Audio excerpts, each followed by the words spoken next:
ते लोक लागले कावरी बावरी झाली लोक. पहिलंच झेंडावंदन त्यांना कसं काय मान देत आहे कुजबुजणार. कुजबूज चालू झाली. तर पहिलाच तुमचा हे झेंडावंदन होतं, आताच तुम्ही पाऊल टाकल्यात. नाही मी त्यांच्या सगळ्यांना वाटत की त्यांच्या हस्ते व्हावा, युटी जाधव सरांच्या हस्ते व्हावा. मग तुम्हा आम्हाला मान आहे सर म्हणून, त्यांना का मान नाही. म्हणजे कामदार लागली कुजबुज, तिलाच कसं बोलवलं, तिच्या हातनच कसं काय झेंडावंदन केलं, आम्ही बी कामदार आहे. अरे पण कोणाला मान द्यायचा, समोरच्या व्यक्तीला कळतंय ही माणूस कुठला आहे, ह्या माणसाची लायकी आहे काय, हे माणूस कसा आहे, ती माहिती केल्याशिवाय माणूस समोरचा अलीकडे म्हणत नसतो. आपल्याला अमेरिकेला जायची वाटच नाही तर आपण स्वप्न कशाला बघायचे, कशाला. कोण आम्हाला खुर्ची बसाय देत नव्हतं का, कब्बर छान आहे, कडनी काम करायचे, त्यांचंच उचलायचं, इकडलं तिकडलं करायचं, आणि त्यांचा कार्यक्रम चालू झालं की आम्ही निघून जायचं. कशाला थांबतोय, आम्हाला थांबच कोण म्हणत नव्हतं तर थांबते ती कशाला. मालक माझं म्हणायला, अगं मी शिपाई होतो, माझ्याकडून एवढं त्यांनी कष्ट केलं, मी काय केलं नाही, पण तुझ्या सरांनी तुझं हे कौतुक केलं. आज पर्वताला हात लावायचा म्हणजे जोग आहे का, त्या झेंड्यावर बसाय परवानगी नाही, त्या काट्यावर बसायला त्याला जे शिक्षा आहे, आणि एवढा उंच हात लावायचा म्हणजे बारका जोग. मानदेश प्राईम मध्ये आपल्या सर्व प्रेक्षकांचं स्वागत करतो. आज तुम्हाला एक आगळा वेगळा विषय सांगणार आहे की गेल्या 26 जानेवारीला ह्या खंदारे मावशी आहेत, या मावशींच्या हस्ते नगरपंचायतचा ध्वजारोहणाचा कार्यक्रम मावशींच्या हस्ते झाला. आटपाडीचे नवनियुक्त नगराध्यक्ष युटी जाधव सर यांनी असा एक आगळा वेगळा उपक्रम राबवला की ह्या ज्या खंदारी मावशी आहेत, या मावशी सफाई कर्मचारी म्हणून नगरपंचायत मध्ये काम करतात, आणि ह्या मावशींच्या हस्ते ध्वजारोहणाचा कार्यक्रम युटी जाधव सरांनी घेतला. या मावशीला काय वाटते त्याच्याबद्दल आपण सविस्तर जाणून घेणार आहे. त्या अगोदर घर साधं आहे, माणसं साधे आहेत, अत्यंत हलाखीच्या परिस्थितीमध्ये ते आपलं जीवन जगतायत. हे त्यांचं घर आहे, बघताय तुम्ही पाठीमागं, हे साधं घर आहे, पत्र्याचं घर आहे, आणि कष्टातून जिद्दीतून इथपर्यंतचा त्यांचा जो प्रवास आहे, हा प्रवास आपण जाणून घेणार आहे. मावशी, प्रथमतः तुमचं स्वागत आहे. पहिल्यांदा तुमचं नाव सांगा. तुमचं नाव काय? रंजना सुरेश खंदारे. बरं, आता तुम्ही सध्या कुठे काम करताय? हे नगरपंचायत मध्ये. नगरपंचायत मध्ये किती वर्ष झालं तुम्ही नगरपंचायत मध्ये? कमी 40 वर्ष झाली. आजपर्यंत 40 वर्ष झालं. मग काय घरी कोण कोण असतं तुमच्या? आम्ही 2 पोरं, आम्ही दोघं, 4 मुली आहेत, त्या जिकडे तिकडे गेल्या, त्या 4 जण असतो आम्ही घरी. हे सगळं चालवत असताना तुमचं हातावरचं पोट आहे, कसं सर्व हँडल करता तुम्ही? काय भगवंताची मर्जी, काय भगवंताची साथ असते, मग कला नाही दिसत, पण सगळं हँडल करावं लागतंय, पर्याय नाही त्याला. आपला परपंच आहे म्हणल्यावर बाईनच सगळं करायचं असतं. एखाद्याच्या डोक्यावर वज ठेवलंय म्हणल्यावर ते चालवच लागतं. वज झालंय म्हणून फेकून जावं वाटत नाही, कसं तरी ओढत तोडत चालायचं, चालवायला लागते. दिवस काढायचं. बरं, आता जी झालेले जे 26 जानेवारी आहे, प्रजासत्ताक दिवस, भारताचा प्रजासत्ताक दिवस, आणि या दिवशी आटपाडीच्या नगरपंचायतच्या समोरचा जो ध्वजारोहणाचा कार्यक्रम आहे तो तुमच्या हस्ते घेण्यात आला. कसं वाटलं तुम्हाला त्यावेळी? आता काय तुम्हाला सांगू, मी आपले काम करत होते, माझं काम चालू होतं. सकाळी आपलं बायकांबरोबर झाडतच होते, तिकडे एक माणूस आला, तुम्हाला बोलवलंय हापिसात. मला काय वाटलं कुठं तर राहिलंय काय की साफसफाई करायचं म्हणून आपलं झाडू घेऊन मी गेले तर त्याला ड्रेस तसलं कपडे ह्या जगा. आता तुम्हाला ड्रेस दिले मग ते मी काय केलं तिथंच काढून टाकलं. मग सरांनी आत बोलवलं, इकडे तुम्हीच आहे का खंदारी मावशी? मी म्हणलं हो मीच आहे. मग बसा. मग पुन्हा काय कल्पना नाही, आता आपल्या हातनं काय घडणार आहे हे काय माहित नाही. बसवलंय बायका बरोबर तर बसायचं आपण बी, असं ठरलं माझं. मग एकदमच त्याने आवरून ती आली आतनं, सर आलं बाहेर, हा चला मावशी बाहेर. मग आता ती साहेब लोक होती बायका. अगोदर काय सांगितलं नाही का तुम्हाला? मग गेले मी त्यांच्या बरोबर बाहेर, या मावशी बाहेर तुम्ही म्हणल्यावर मी गेले. मग तिथे बी त्या लोकांना काय कल्पना नाही जेव्हा झेंडावंदन करताना कोणालाच माहिती नाही की माझ्या हातनं करायचं हे. मग ती म्हणलं झालं पूजा बिजा करायला लावली मला झेंड्याची. म्हणलं मग ते लोक आले बाहेर. काय झालं झेंड्याची? सर म्हणलं मी नाही करणार, सफाई कारण काम जाईल रंजना सुरेश खांदारे त्या मावशीच्या हातून मी करणार आहे. ते लोक लागले कावरी बावरी झाले लोक. पहिलंच झेंडावंदन त्यांना कसं काय मान देत आहे कुजबुजणार कुजबूज चालू झाली. तर पहिलाच तुमचा हे झेंडावंदन होतं, आताच तुम्ही पाऊल टाकल्यात. नाही मी त्यांच्या सगळ्यांना वाटत की त्यांच्या हस्ते व्हावा, युटी जाधव सरांच्या हस्ते व्हावा.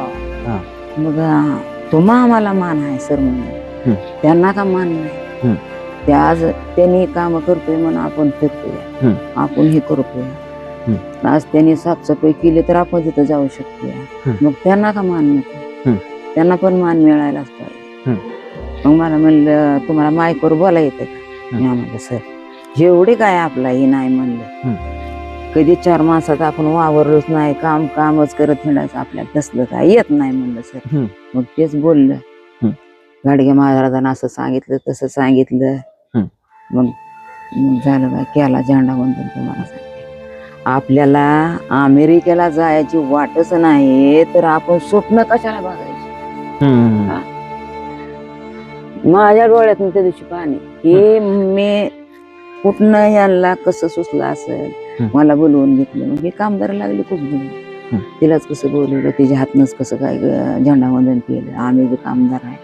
अरे पण कोणाला मान द्यायचा? समोरच्या व्यक्तीला कळतंय ही माणूस कुठला आहे, ह्या माणसाची लायकी आहे काय, हे माणूस कसा आहे, ती माहिती केल्याशिवाय माणूस समोरचा अलीकडे म्हणत नसते का? म्हणतो कोणालाही बोलवत नसते. झालं बाय कार्यक्रम. मग आता किती सफाई कर्मचारी आहेत तुम्ही सगळे मिळून? आता अपिक्स आहे तिथे 7 जण आहेत म्हणजे बायका, आणि आता ही टेंडर मधली 1-2 आहे ते 10-12 अशा मिळून. सगळ्यात वय तुमचं जास्त आहे म्हणून जे ज्येष्ठ आहेत त्यांच्या हस्ते झालं पाहिजे असं सरांनी एक निर्णय घेतला.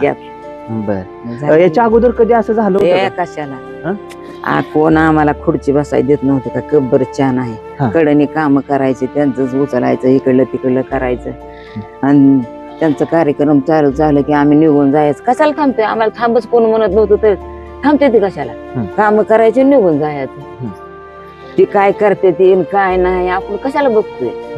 त्या दिवशी मला एवढं रडाय आलं. आमच्या घरी आले, मालकाला म्हणलं माझ्या हातनं झेंडावंदन केलं. मालक माझं म्हणाले अगं मी शिपाई होतो, माझ्याकडून एवढं त्यांनी कष्ट केलं, मी काय केलं नाही, पण तुझ्या सरांनी तुझं हे कौतुक केलं. मालकाला माझ्या वाटलं इतक्या वर्ष मी बी केलं पण माझं कोणी केलं नाही कौतुक, पण तुझं झालं शेवटाला का असं नाही. त्या दिवशी लय आनंद वाटला. जे त्या माणसाला माझ्या पोरी फोन करायला, जावाय फोन करायला, भोय पाहुणं फोन करायला, हे खरं आहे का, हे खरं आहे का? कोणालाच विश्वास बसत नव्हता. बर म्हणलं हो खरं आहे. ते एखादं निवडून कसं आल्यावर आनंद होतोय तसं ते अभिनंदन आम्ही म्हणलं कशाचं? अगं पेपरला आले, ह्याला आले, लोक म्हणायला लागले. म्हणलं मलाच माहित नाही बाबा पेपरला, आमच्यात कोण मोबाईल आणि कोण पेपर वाचतोय, आम्ही अडाणी माणसं. मग गावातील लोक लागले हातात हात घ्यायला माझं काम करताना. कधीच एवढा सन्मान मिळाला नव्हता. देश एवढा म्हणजे कसला छोटा नाही, एवढा मोठा कोण देतोय. आज पर्वताला हात लावायचा म्हणजे जोग आहे का? त्या झेंड्यावर बसाय परवानगी नाही, त्या कट्ट्यावर बसायला त्याला जे शिक्षा आहे, आणि एवढा उंच हात लावायचा म्हणजे बारका जोग. कधी वाटलं होतं भाऊ मावशी तुमचा सन्मान होईल एवढा? स्वप्नात नव्हती, कसलंच कशातच नाही. त्या दिवशी काय ते वेगळंच घडवलं सरांनी. सरामुळं झालं बघा त्या दिवशी माझं हे. शेवटाच्या क्षणात आपलं आनंद झाला, समाधान वाटले, त्याच्यातच पोट भरून गेलं. तुम्हाला सांगते पहिल्यापासून कस तरी कसता खाल्ली, पण आज विजय मिळवायचा जॉब नाही. समाधान वाटते एवढं वर्ष सफाई काम केल्याचं कुठेतरी समाधान वाटतंय. कुणीतरी मान सन्मान दिला, 30-40 वर्ष सफाई कामगार म्हणून काम केलं. पहिलं सुद्धा बरेच सरपंच लोक हे कामदार हे करायचे, संप करायचे. मग ते सरपंच मला काय सांगायला रोज रोज मावशी तुम्ही थांबायचं ना, त्यांनी किती बसू द्या माझ्या पायरीवर येऊन, तुम्ही एकटीनंच काम कर. एकटेच सर मी काम करत होते. प्रामाणिकपणे तुम्ही काम करा. हा, सगळ्या गावात मी कधी पगारवाढीची अपेक्षा नाही केली? काय नको, भगवंत आहे यातच पोट भरू द्या आमचं, असं कडेला जाऊ द्या, आम्हाला काही सुद्धा नको. पहिल्यांदा सुरुवातीला जेव्हा तुम्ही तिथं काम करायला लागला तेव्हा पगार किती होता 500 रुपये महिन्याचा? हा. हे सगळं कसं चालवायचं म्हणजे? हे काय काही लोकांची कामं करायची, इकडचं काय झालं म्हणजे मळ्यात जायचे, मग जिकडं तिकडं माणसं जोडलेली. या पोरांची 6 पोरं तुम्हाला सांगते, सासू होती, म्हणजे 8-9 जण होतो आम्ही. तिकडलं हँडल करायचे. एवढं सगळं बघायचं हो. तुमची एकट्याची? एकट्यावर, हो. सगळं तुम्हाला लय मोठा संघर्ष आहे मावशी तुमचा. असू द्या, त्यातच मी समाधानी आहे, मला काही नको बघू. आता किती पगार मिळतो तुम्हाला? आता आहे की 17,500. 17,500. 17,500. आता महागाई पण त्या प्रमाणात वाढलेली आहे, सगळ्या गोष्टी आहेत. तेवढा पुरेसा होतो? होतोय. तेवढ्यात तुम्ही समाधानी आहे, आनंदानं काम करताय अजून? लय पळवत 500ची गेम बसवली आणि ही 17,500 गेले की कुठे समाधानी आहे तुम्ही? हा. कसं असतं दिवसभर तुमच्या कामाचं शेड्यूल? सकाळी 7ला लागायचं कामाला, पुन्हा 10:30ला मधली सुट्टी, एक अर्धा तास करते, पुन्हा 11ला जायचं. 11ला गेलं की 2:30-2:45ला सुट्टी होती, मग नंतर नाही जायचं, दुसऱ्या दिवशीच जायचं असं. बर. तुम्हाला जसा सन्मान दिला तसंच तुमच्यासोबत अनेक जण सफाई कर्मचारी म्हणून आहेत, नगरपंचायत मध्ये दुसरेही कर्मचारी आहेत, त्यांचा सुद्धा भविष्यामध्ये सन्मान होईल युटी जाधव सरांकडून, असं वाटतंय का तुम्हाला? आता येऊ का, मागचं सगळं सांगे, पुढचा हेतू कसे सांगू सर, कसं सांगू मला सांगा तुम्ही. स्वभाव कसा आहे त्यांचा? आता एवढ्या दिवस तुम्ही त्यांना आता नियुक्त होऊन काही ठराविक महिने झालेले आहेत, कसे आहेत ते? स्वभाव कसा आहे सराचा? स्वभाव म्हणजे तुम्हाला सांगू का, देवच माणूस. मी चेहऱ्यावर पार करत असते, मला जास्त बोलायची ही नाही, ही इतकी कुठल्या लेवलची आहे, मी असं माझं असते तुम्हाला सांग. आत पाऊल टाकला की मी लगेच मला माणसं समजते की हे माणूस कुठल्या ह्याचा आहे, ह्याला काय आपण बोलायचं का ना बोलायचं ते आपण ठरवत असते. माझं असलं आहे तुम्हाला सांग. देव माणूस. तुमची शाळा वगैरे झाली? नाही झाली. नाही शाळा बिळा काय पहिली दुसरी काय नाही. तुम्हाला हिसाब किताब कसं कळतो? काय नाही कळतं की सर, कसं करायचं असंच. नाही शाळा बिळा काय नाही, निवरी आपली चांगली आहे म्हणायचं, भगवंतानं दिलेली आहे त्याच्यावरच चालते ना. सगळी पोरं शिकवली, सर्व्हिस वाल्याला पुरी दिल्या, नातवंड सगळी, कोण डॉक्टर आहे, कोण इंजिनियर डॉक्टर. तुमचे नातवंड डॉक्टर इंजिनियर? होय. काय सांगताय? होय की. म्हणजे मुलीची मुलं आहेत ते डॉक्टर आहेत? किती जण आहेत डॉक्टर घरात? म्हणजे 2 इंजिनियर आहेत आणि एक डॉक्टर आहे. बर. पुन्हा ते बंटी किती कुठल्या कोर्साला आहे? अकाउंटंट म्हणून काम करतो. म्हणजे चांगली शिकलेली आहेत? हो शिकले. आणि एक आहे इकडे कडेगावला बँकेत आहे, तिची MA BEd केली, तिचा मालक शिक्षक आहे. सगळ्या मुलींना तुम्ही शिकवलंय? हा, सगळ्या शिकवलं. एक BCom आहे. मंडळी बघा, अत्यंत खडतर प्रवास असताना सुद्धा मुलांना शिक्षण देण्यापासून त्यांनी वंचित ठेवलं नाही. म्हणजे हातावरचं रोजंदारीवरचं पोट असताना एक 500 पासून महिन्याला 500 रुपये पगार होता सुरुवातीला. त्या जेव्हा ग्रामपंचायत होती आटपाडीची तेव्हा त्या सर्व्हिसला होत्या. 500 रुपये पगारामध्ये 4 मुली 2 मुलं चांगली पद्धतीने शिकवले त्यांनी. शिक्षणाचं महत्व खऱ्या अर्थानं आजी तुम्हाला माहित आहे, तुम्ही मुलांना घडवण्यामध्ये खऱ्या अर्थानं तुम्ही यशस्वी ठरला.